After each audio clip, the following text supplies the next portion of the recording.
AgriGold customers and agents welfare అసోసియేషన్కి రాష్ట్ర ప్రధాన కార్యదర్శిని. ఈరోజు ఆకవీడులో ఈ పశ్చిమ గోదావరి జిల్లాకు సంబంధించినటువంటి అగ్రిగోల్డ్ బాధితుల సమావేశం రేపు 15వ తేదీ నాడు తణుకు సిపిఐ పార్టీ ఆఫీసులో ఏర్పాటు చేయడం జరుగుతూ ఉంది. ఈ రాష్ట్రంలో దరిదాపుగా 20 లక్షల మంది అగ్రిగోల్డ్ బాధితులు ఉంటే గత 11 సంవత్సరాల క్రితం అగ్రిగోల్డ్ కంపెనీ ఈ ఆర్థికంగా జనాలను మోసం చేసిన తర్వాత AgriGold customers and agents welfare association ఆధ్వర్యంలో అనేక పోరాటాలు చేశారు. ఈ దశలో గత గవర్నమెంట్లో ఒక 10 లక్షల మందికి 10,000, 20,000 రూపాయలు, 900 కోట్ల రూపాయలు ఇవ్వడం జరిగింది.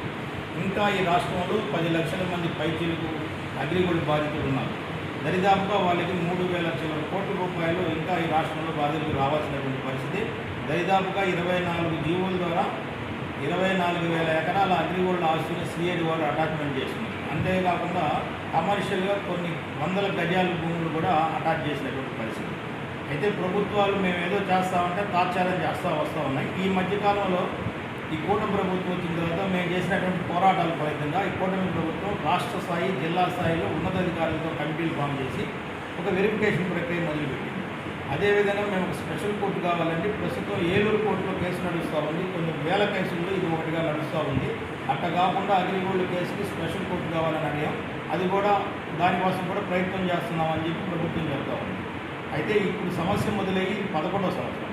ఇప్పటికే దాదాపుగా ఈ రాష్ట్రంలో 600 మంది పైగా అగ్రిగోల్డ్ బాధితులు చనిపోయినటువంటి తరుణంలో కమిటీలతో కాలయాపన చేయొద్దు, వెరిఫికేషన్తో టయాన్ని పాస్ చేయొద్దు, ఖచ్చితంగా ఒక కాల పరిమితి లోపల ఈ సమస్యకి పరిష్కారం చూపించండి. అగ్రిగోల్డ్ ఆస్తుల్ని వేలం వేస్తారా, అయితే బాధితులకి ఇస్తారా, ఏదో ఒక పద్ధతిలో ఈ సమస్యకి పరిష్కారం చూపించమని ప్రభుత్వాన్ని కోరుతూ, మీరేదో కమిటీలు వేస్తున్నారు కాబట్టి ఈ రాష్ట్రంలో ఉన్నటువంటి అగ్రిగోల్డ్ బాధితులు పూర్తిగా మిమ్మల్ని నమ్మి కామ్గా ఉంటారనేటువంటి ఆలోచనకైతే ప్రభుత్వం రావద్దని, మీరు ఎక్కడైనా నిర్లక్ష్యం వహించినా ఒక టైం బాండ్ లోపల ఈ సమస్యను పరిష్కారం చేయకపోయినా అగ్రిగోల్డ్ బాధితులు అందరూ మళ్ళా రోడ్డు మీద రావడానికి సిద్ధంగా ఉన్నారని, ఈ రాష్ట్రంలో ఉన్న ప్రతి అగ్రిగోల్డ్ బాధితులు ఐక్యంగా ఉన్నారు. కొన్ని వేల మంది, కొన్ని లక్షల మంది ఈరోజు మీరు ఈ సమస్యను పరిష్కారం చేస్తారని చూస్తూ ఉన్నారు.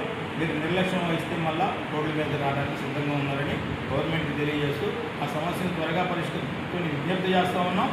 మీరు తాత్సారం చేస్తే రోడ్డు మీదకి రావడానికి కూడా వెనకాడమని కూడా తెలియజేస్తాం.